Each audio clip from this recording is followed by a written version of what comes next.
우리의 삶을 자세히 돌아보면 여러 가지 상황 속에 생각 밖의 불행 앞에 탄식하며 울부짖는 소리들을 우리는 종종 살펴볼 수 있습니다.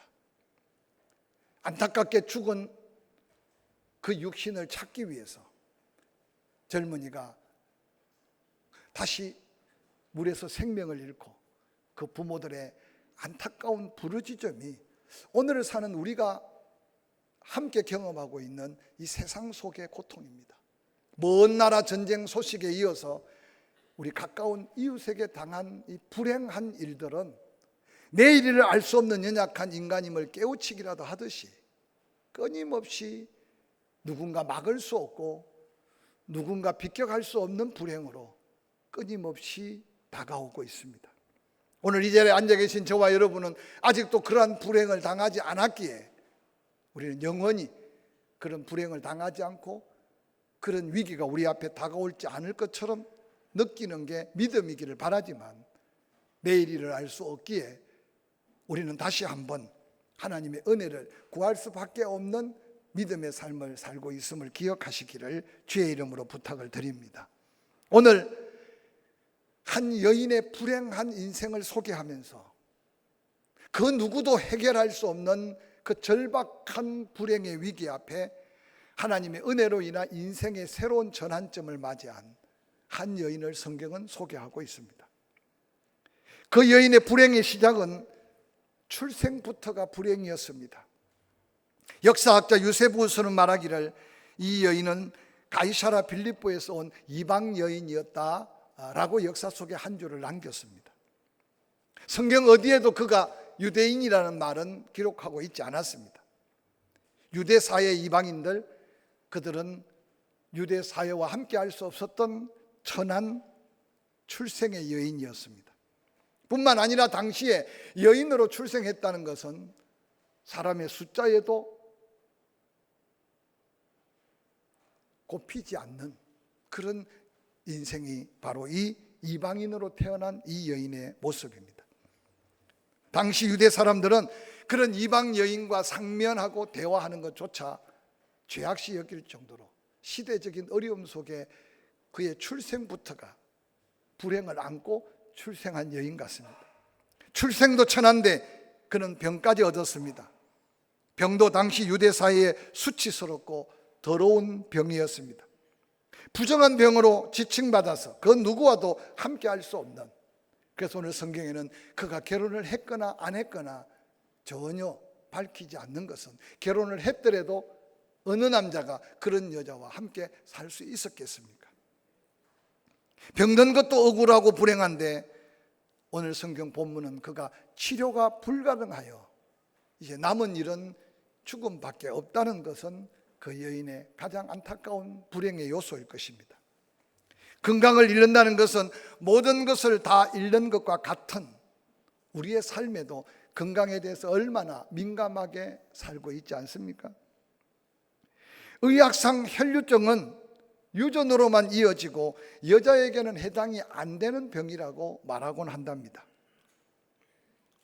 당시에 혈류증으로 진단을 받은 병명은 없는데 누가는 의사이기 때문에 이 여인에 관한 병의 정세를 자세하게 기록하는데 그 기록 속에 헬라어 단어를 혈루병, 그 단어가 바로 루시스 하이마스라는 단어를 쓰고 있습니다. 루시스 하이마스라는 단어는 끊임없이 계속 하해를 한다라는 뜻의 단어입니다. 오늘 이 여인의 병을 현대의학적으로 좀 설명한다면 자궁에 암이 생겨서 더 이상 손대어 고칠 수 없는 지경에 그 암으로 인해 계속적으로 출혈이 이어지고 있는 여인의 모습으로 이해하면 이해가 쉬울 겁니다. 성경은 말합니다. 그 여인은 많은 의원에게 가진 돈을 다하여 고쳐보려고 했으나 아무런 효험이 없었다라고 기록합니다. 이 여인은 생애 중에 가장 절망적이고 가장 불행한 고비를 맞이하고 있습니다. 그가 앓고 있는 병은 치료 불가능한 절망적인 병으로 살 소망이 하나도 없는 상태가 바로 이 여인의 불행한 인생이었다는 거죠. 이 여인의 현실을 마가복음에는 이렇게 기록하고 있습니다. 마가복음 5장 25절 26절 말씀입니다. 12해를 혈루증으로 알아온 한 여자가 있었다. 많은 의사에게 많은 괴로움을 받았다. 가진 것도 다 허비해 버렸다. 병원을 찾고 찾아도 아무 효험이 없다. 이제는 더 중하여진 고칠 수 없는 몸만 남았다라고 성경은 기록합니다. 돈이 있으니 병원을 찾았고 의사를 만났고, 근데 의사들은 돈을 받고 치료했으나 고칠 수 없었다. 이제 더 이상 돈이 없어 병원을 찾을 수도 없고 몸은 더 악화돼서 이제 한순간도 버틸 수 없는 인생 마지막 절망의 순간이 이 여인의 인생이었다라고 성경은 소개하고 있습니다. 특별히 구약 성경 레위기 15장 25절 이후에는 말합니다. 이 병은 부정한 병이다. 지속적으로 화혈하는 이 여인의 병. 그래서 그가 부정하니 그가 쓴 물건도 부정하다. 그가 입은 옷도 부정하다. 그가 부정하기 때문에 그를 만나는 사람도 부정하게 될 수 있고, 그를 만지는 사람은 똑같이 부정한 사람이 된다. 오늘 이 여인의 삶의 모습 속에 생각까지 어떤 생각이 들었겠습니까? 나는 다른 사람에게 전혀 유익을 줄 수 없는, 아니 다른 사람에게 악영만 끼치는 자구나. 살아있으나 의미 없고 차라리 죽는 게 낫겠다고 생각할 수 있는 여인의 처지가 오늘 본문에 등장하는 이 여인의 모습입니다. 소개된 이 여인의 모습을 볼 때 이미 모든 걸 상실한 상태고, 뿐만 재산도 친구도 아름다움도 다 잃어버린 상태로 이제 죽음밖에 남지 않은 절망적인 상태가 이 여인의 불행의 현실이었습니다. 그런데 오늘 성경에 이 여인을 등장시켜서 오늘날 이런 여인과 같은 삶의 여러 가지 불행의 현실 앞에 다가 있는 수많은 영혼들에게 모델 케이스로 도전이라도 하듯이 이 여인의 인생이 거기서 끝난 게 아니라 그 가장 절박하고 그 가장 절망적인 상황이 이 여인의 삶의 인생의 터닝 포인트, 새로운 삶의 전환점이 되었다고 결론을 보이시며 이 아침에 우리에게 이 말씀을 다시 전하고 듣게 하고 있습니다. 마가복음 5장 27절은 이렇게 기록합니다.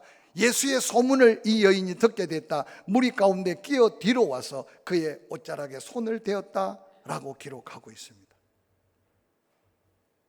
여러 해 동안 이 병으로 고통받는 중에 그가 아마 병원을 찾은 시간이 얼마며 그가 가진 재산으로 치료하기 위해 몸부림쳤던 시간이 얼마였겠습니까? 근데 너무나 놀라운 것은 그 여인이 모든 걸 다 잃어버리고 난 다음 죽음밖에 남지 않았을 때 예수의 소문을 들었다고 성경에는 기록하고 있지 않음을 기억하시기 바랍니다.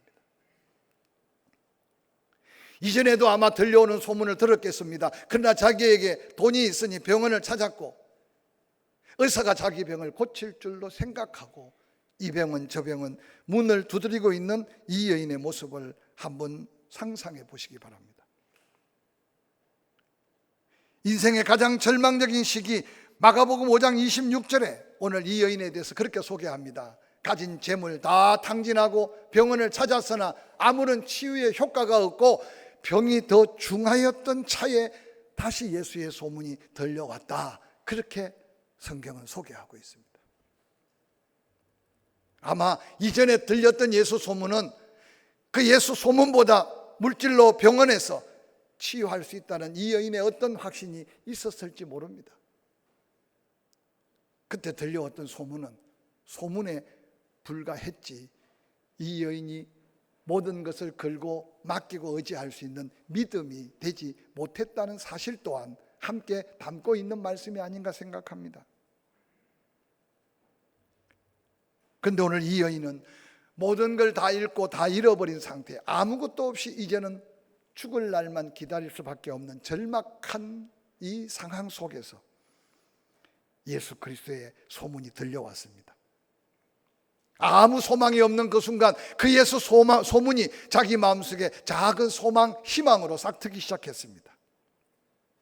그러고는 그 소문대로 예수 그리스도께로 다가가는 이 여인의 결단과 도전이 오늘 우리에게 주는 영적 거룩한 믿음의 도전이고, 우리 또한 우리 삶에 내 힘으로 한계에 부딪힌 어떤 절망의 상황이 다가올 때 도전해야 될 거룩한 믿음이 되기를 말씀은 우리에게 증거하고 있습니다.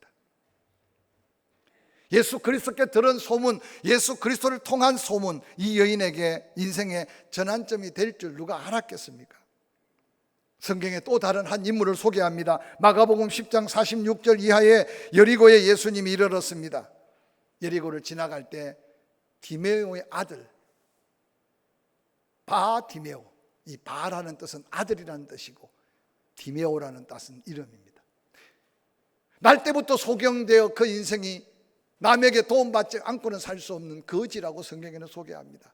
아마 아버지가 낳아보니 그가 앞을 보지 못해요. 이름을 지을 때 앞을 보지 못한 그 인생의 미래가 뭐가 있겠어요? 그래서 아마 부모가 그에게 이름도 지어주지 않았던 것 같아. 그래서 여리고 사람들은 그 여리고 성 밖에 구걸하고 있는 날 때부터 소경된 그 거지를 가르쳐 디메오의 아들이다, 디메오의 아들이다, 그렇게 불려졌습니다. 여리고 성은 예루살렘으로 드나드는 숱한 유대인들이 거쳐가는 길목이었습니다. 아마 이 소경이 들었던 수없는 뉴스 아니 이야기들이 많았을 겁니다. 그런데 어느 날 예수에 대한 이야기를 들었습니다. 그런데 이 소경에게 작은 믿음이 싹트기 시작했습니다. 그런데 어느 날 그 예수가 자기 앞을 지나가는 거예요. 어디쯤 어떻게 누가 예수인 줄 알지 못하는 소경은 소리 질러 외칩니다. 다윗의 자손 예수여, 나를 긍휼히 여겨 주십시오. 나를 긍휼히 여길 주실 분은 내가 들은 소문 속에 당신밖에 없습니다. 부모도 나를 버렸습니다. 나에게는 아무것도 없습니다. 내 인생 이대로 포기할 수 없습니다. 당신이 나를 긍휼히 여겨 주시면 내가 눈을 뜨겠습니다. 소리 지르는 소경의 목소리를 한번 상상해 보시기 바랍니다. 주변의 사람들이 잠잠하라 잠잠하라 말립니다. 그런데도 도리어 더 크게 다윗의 자손 예수여 소리 지르고 있는 이 바디메오 아들의 불행한 인생 속에 인생의 전환점을 성경은 우리에게 보여줍니다. 예수께서 그 길을 걸어가는 길은 이제 마지막 여리고를 지나가는 길입니다. 예루살렘에 올라가셔서 체포당하시고 십자가를 지셔야 되는 그 무거운 발걸음인데도 바디메오의 아들, 그의 울부짖음에 발걸음을 멈추어서 그를 데려오라고 말합니다. 예수님 앞에 부름받은 소경을 향하여 예수님이 말합니다. 무엇 해주기를 원하느냐? 보기를 원합니다. 그의 간절한 믿음대로 예수님이 내 믿음이 너를 구원했다 보라고 하는 말씀 속에 그는 곧 보게 되어 성경에는 뭐라고 마무리하느냐? 예수와 함께 그 길을 따라갔다. 즉 예수 그리스도의 제자가 되었다고 증거하고 있습니다. 사랑하는 성도 여러분, 사마리아 우물가의 한 여인을 성경은 소개하고 있지 않습니까? 남편 5명을 갈아치웠어요. 지금 살고 있는 남자도 내 남편이 아니라는 말에 이 여인은 소문으로 듣던 메시아 그리스도가 자기 앞에 있다는 사실을 깨닫게 됩니다. 너는 지금 이 물을 길어서 먹어 목마름을 갈증을 해결하려고 하지만 내가 주는 영생의 물을 먹으면 내 속에서부터 샘솟듯 하는 하나님의 은혜가 임하게 될 거다. 이 여인은 그 물을 맛보기 시작한 거예요.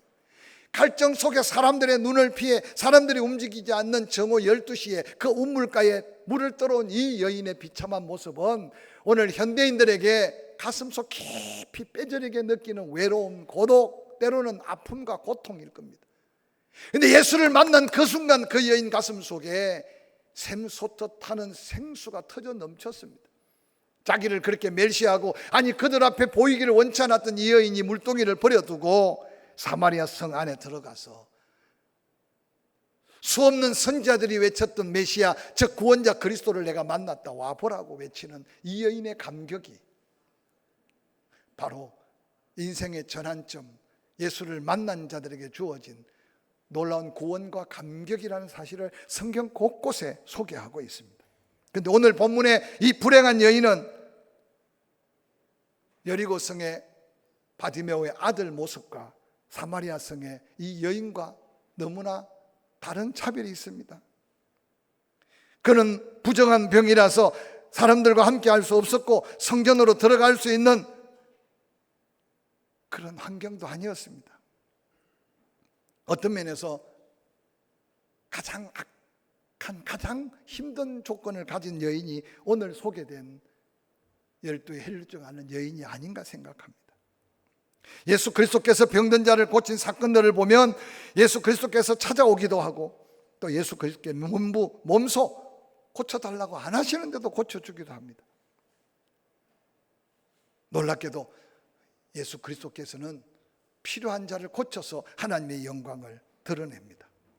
그런데 오늘 놀랍게도 마가복음 5장 27절에 예수의 소문을 듣고 무리 가운데 가까이 예수께로 다가와 그의 믿음, 신락 같은 믿음으로 예수님의 옷자락을 만지고 있는 이 여인을 오늘 성경은 우리에게 클로즈업하여 보여주고 있어요. 이 여인의 믿음을 성경은 이렇게 말합니다. 28절, 이는 내가 그의 옷에만 손을 대어도 구원을 받으리라 생각이 들었다. 그렇게 성경은 소개하고 있습니다. 이 여인의 믿음은 다른 거 없어요. 소문으로 듣던 예수가 자기 마을에 지나간다는 그 확정 있는 소문을 듣고 앉아 있어도 죽고 예수께 나아가서 고침받기 전에 유대인들에게 돌에 맞아 죽을 수도 있어요. 저는 가끔 그렇게 표현합니다. 이래도 죽고 저래도 죽을 게 우리 인생이라면 영원히 살 수 있는 소망의 이름, 예수의 이름을 들을 때 믿어 구원받는 구원이 얼마나 은혜고 축복인가를 깨닫고 사는 저와 여러분이 될 수 있기를 주의 이름으로 간절히 축원합니다. 오늘 이 여인의 믿음을 소개합니다. 내가 예수의 옷에 손만 대어도 낫겠다는 믿음이 생긴 거죠.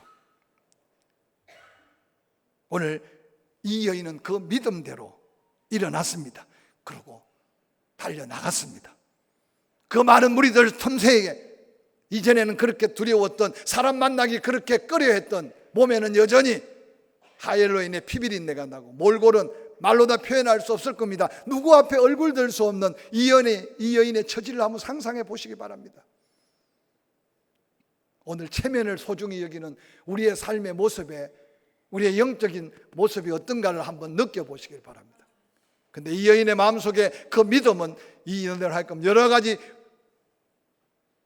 어려운 환경을 그가 스스로 극복합니다. 그러고는 예수님께로 다가갔습니다. 그가 내민 손은 얼마나 두렵고 떨림의 손이었겠습니까? 그 누구도 이 여인에게 그게 믿음이다, 그 믿음으로 병을 고칠 거다, 그 어떤 말도 들은 바가 없었습니다. 마음속 깊은 곳에 절망의 나날을 보내다가 예수 소문 듣고 예수 소문을 듣는 순간 그 마음속에 들려온 내가 예수님의 옷자락에 다른 사람처럼 소리내어 부르짖을 수도 없고 다른 사람처럼 나를 좀 불쌍히 여겨달라고 간구할 수 없는 이 여인의 처지. 그런데 그 작은 믿음으로 예수님의 옷자락을 두렵고 떨림으로 스치듯 만졌는데 성경은 뭐라고 말합니까? 예수의 뒤로 와서 누가복음 8장 44절 그의 옷가에 손을 대니 혈루증이 즉시 그쳤더라. 아무도 모르는 영적 비밀인데 그 고통의 세월을 보낸 이 여인, 그 작은 믿음으로 옷자락을 스치듯 만졌는데 그 순간 자기는 병의 근원부터 고침받은 확신을 갖게 되었습니다. 사랑하는 성도 여러분, 이것을 가르쳐 그 여인의 믿음이었다, 그렇게 누가는 설명하고 있습니다. 우리는 종종 겨자씨 하나 할 만한 믿음만 있어도 이 산을 바다에 던지오라 할 것이고 불가능한 일이 없는 믿음의 역사를 소개하지만 우리는 겨자씨의 믿음이 뭔지, 내 안에 그 보잘것없어 보이는 믿음이 있는지 없는지에 대한 관심 없이 살아갈 때가 얼마나 많은지 모릅니다. 하나님이 성경에 말씀하신 것은 반드시 누군가가 그 말씀을 듣고 그 말씀을 믿고 그 말씀의 약속을 응답으로 누리기를 원하셔서 말씀하셨고 말씀을 읽게 하고 듣게 하고 전하게 한다는 사실을 믿으시기를 주의 이름으로 간절히 축원합니다. 한 번도 바깥 생활하지 않았던 이 여인, 그 믿음 하나를 붙들고 두렵고 떨리는 마음이 어디 없었겠습니까? 문을 박차고 나가 엄청난 무리들이 옹이해서 얼마나 많은 사람들이 모였냐. 마가복음 5장 30절, 예수께서 능력이 자기에게 나간 줄 스스로 아시고 무리 가운데 돌이켜 말씀하십니다. 누가 내 옷에 손을 대었느냐 하시니, 사람들이 말합니다. 밀고 밀리는데 그 중에 모든 사람이 지금 예수님 가까이 있는 사람들이 어리둥절해요. 자기도 지금 만지고 밀리고 밀쳤는데 얼마나 황당한 사건이 벌어졌나 상상해 보시기 바랍니다. 그래도 그 사태를 수습하려고 예수님께 베드로가 다가가서 하는 말이, 예수님, 이 많은 무리들을 보십시오. 지금도 밀고 밀치지 않습니까? 이 가운데 내 옷에 손을 댄 자를 찾는다는 게 말이 됩니까? 여러분, 예수님은 능력이 나간 줄 아셨고 이 여인은 옷에 손을 대는 중 고침받은 줄 알았던 두 사람의 비밀이 그냥 지나쳤으면 이 여인은 고침받고 예수님은 그 길로 가실 수 있었어요. 근데 왜 예수님께서 지금 누가 내 옷에 손을 대었느냐, 누구냐 하고 찾는 이유가 무엇이라고 생각합니까? 그 여인은 그 자리를 벗어나기도 전에 그 자리에 머물러 서서 누가 내 옷에 손을 대었느냐라고 찾을 때 주변 사람들은 밀고 밀치는데, 베드로는 말하기를 이 많은 무리가 밀쳐오는데 예수님의 옷을 댄 사람이 얼마나 많은데 뭘 찾느냐고 퉁명스럽게 외칠 때 이 여인은 너무 두렵고 떨렸어요. 그래서 예수님 앞에 나와 떨며 엎드려 내가 주님 옷에 손을 대었습니다. 사랑하는 성도 여러분, 오늘 예수님께서 그 두렵고 파리하게 떨고 있는 그 여인에게 따라, 내 믿음이 너를 구원하였다. 평안히 가라. 내 병에서 놓여 건강할지어다. 34절에 이렇게 선포하고 있습니다. 사랑하는 성도 여러분, 저는 왜 예수님이 머물러셨어서 누가 내 옷에 손을 대었느냐라고 외치며 퉁명스럽게 조롱하듯이 베드로까지 예수님의 질문 앞에 안타깝게 여기며 반문하고 있는 이때 예수님은 무엇 때문에 가던 길을 멈추어서 이 여인을 찾고 계셨을까요? 그것은 바로 결론적으로 병만 고침받는 게 아니라 그 여인에게 더한 은혜를 주시기 원하시는 사랑의 주님의 마음이 오늘 그 여인을 찾고 있는 모습임을 기억하시기를 바랍니다. 여러분, 병은 고침받았지만 몸은 파리하고 지난날 그 알게 모르게 상처 입은 마음들을 누가 치료해 줄 수 있겠습니까? 그래서 예수님은 파르르 떨고 있는 여인에게 제일 먼저 외쳤던 것이 따라, 내 믿음이 너를 구원했다. 평안히 가라고 하신 이 말씀은 이 여인에게 얼마나 큰 위로가 되었을지 모릅니다. 병은 고침받았지만 아직도 피비린내 나는 몸의 흔적 때문에 아마 주변에 강팍한 유대인들이 있다면 이 여인을 지칭하고 돌에 맞을 수도 있어요. 예수님의 옷자락을 만져 믿음으로 고침받았지만 세상은, 때로는 사람들은 손가락질을 여전히 할 수 있어요.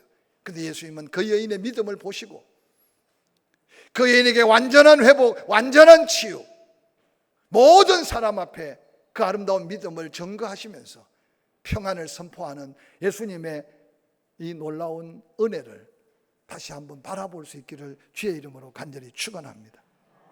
따라, 내 믿음이 너를 구원했다. 평안히 가라. 얼마나 은혜롭고 얼마나 놀라운 하나님의 선포적 말씀입니까? 육체의 병만 나은 게 아니라 내 영혼까지 구원받았다. 주변에 구경하며 밀리고 밀치는 사람 수없이 많았으나 이 여인만 은혜 받은 그 현장에 여인의 믿음의 고백은 이유 없이, 아무 의미 없이 주님을 밀치고 따랐던 수많은 군중들에게는 충격적 도전의 메시지가 되었을 겁니다. 이 여인이 예수님께 말합니다. 주님 오신다는 소문을 듣자마자 제 마음속에 믿음이 생겼습니다. 여기 있는 사람 다 압니다. 내 불행한 인생을. 돈 있어서 병원 찾을 때는 주의 음성 귀에 들리지 않았습니다. 돈 잃고 병원 다니면서 의사가 나를 고치기는커녕 더 병이 중하여졌습니다. 내게는 이제 살 소망이 없었습니다. 근데 다시 들려온 예수님의 소문은 내게 믿음이 되었습니다.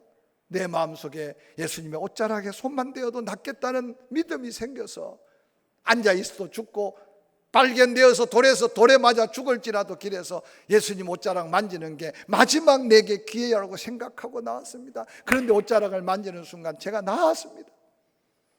이 짧은 간정 속에요, 의미 없이 주님을 따르며 밀고 밀리는, 아니 아무 생각 없이 주의 길을 더벅더벅 걷고 있던 제자들에게는 얼마나 큰 충격적인 믿음의 고백이었을지 모릅니다. 우리는 이미 그 은혜로 여기 평안히 앉아 있을 수 있음을 기억하고, 이전에 받았던 혹이 인생의 전환점이 되었던 그 은혜를 기억하고 있지 않고, 그게 간정이 되고 그게 복음의 증거의 도구가 되기를 주의 이름으로 간절히 축원합니다. 축원합니다. 미국 사람들 전도하는 거 보면 너무 간단해요.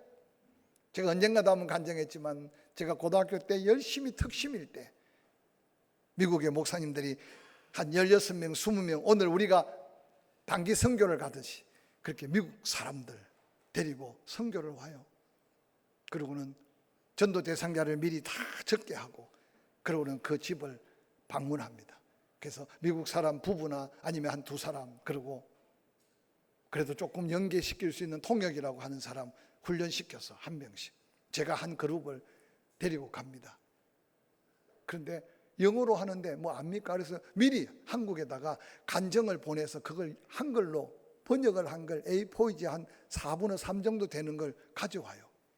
그리고 몇 마디 영어로 하면 그걸 보여줍니다. 근데 보면요, 제 마음속에 저걸 듣고 어떻게 예수를 믿겠나 싶어요.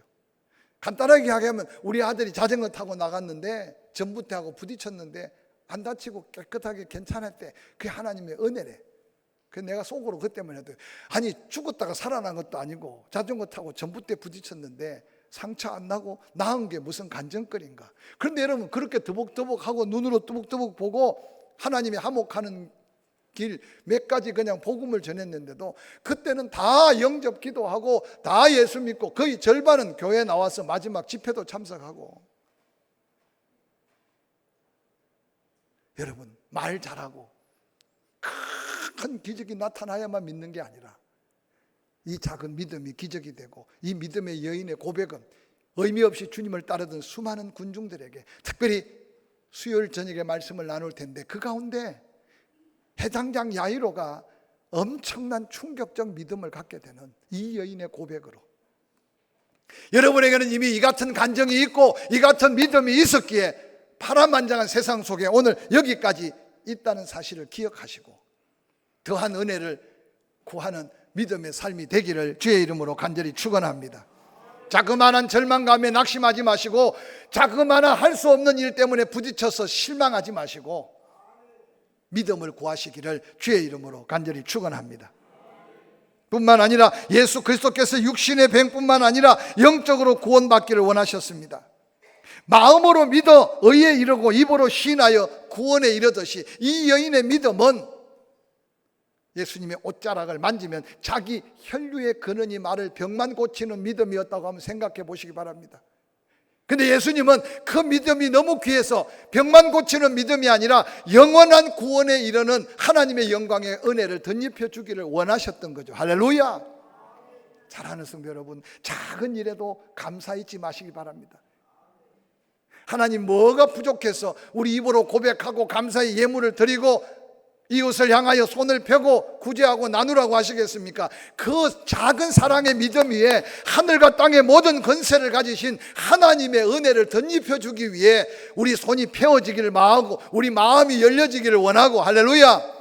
내 작은 그릇이지만 땅에서 풀면 하늘에서 풀리고 땅에서 매면 하늘에서 매이게 하실 능력을 약속하심을 믿으시기를 주의 이름으로 간절히 축원합니다. 일부 예배 때도 그렇게 고면했어요. 오늘 우리는 때로는 내 의지나 내 욕심이 너무 많아. 예수 그리스도 안에서 새로운 피조물이라고 말씀하셨지만, 여러분 뭘 바꿔놓을 수 있다고 생각합니까? 하늘의 비를 막아서 바꿀 수 있겠습니까? 엄청난 폭풍우를 그 누가 막아서 바꿀 수 있겠냐 말이에요. 아니 내일도 모르는 우리가 우리의 운명적 여러 가지 위기 앞에서 우리가 그거 어떻게 해결할 수 있겠습니까? 때때로 하나님께서는 불가능함이란 앞에 우리를 세워놓을 수가 있어요. 여러분, 신앙생활 하면서 인간관계만 아름다워도 우리는 어떠한 관계 속에서 모든 걸 합력하여 선을 이루신 은혜를 잊게 될 겁니다. 제가 처음 목회를 했던 데가 충청도입니다. 여기 충청도 사람도 없으니까 하는 말이지, 왜 충청도 사람을 양반이라고 하신 줄 압니까? 속에 있는 마음을 드러내 보이지 않아요. 싫어도 싫은 내색을 안 내. 긍정도 아니고 부정도 아니고. 근데 제가 바닷가에서 헬기왕성할 때 충청도에 목회를 하러 갔어요. 저는 제 마음속에 믿음이 다 뒤집어 놓고 다 바꿔 놓고 다 새롭게 할 수 있을 것 같은 확신이 뜨거웠어요. 제가 그곳에 8년을 목회하면서 깨달은 것은, 혼자 펄쩍펄쩍 뛰어다녔지 그들이 변한 게 아니라 결국 내가 변했어요. 사랑하는 성도 여러분, 제가 첫 목회지에서 경험한 건 사람이 사람을 바꿔 놓을 수 없다. 한번 따라 합시다. 사람이 사람을 바꿔 놓을 수 없다. 죄송하지만 자식 마음대로 바꿔집니까? 남편 마음대로 바꿔지던가요? 아내 마음대로 바꿔지던가요? 그런데 왜 하나님이 다른데 함께 부부로, 다른데 함께 가족으로, 다른데 함께 거룩한 예수 그리스도의 몸을 이루게 하셨을까요?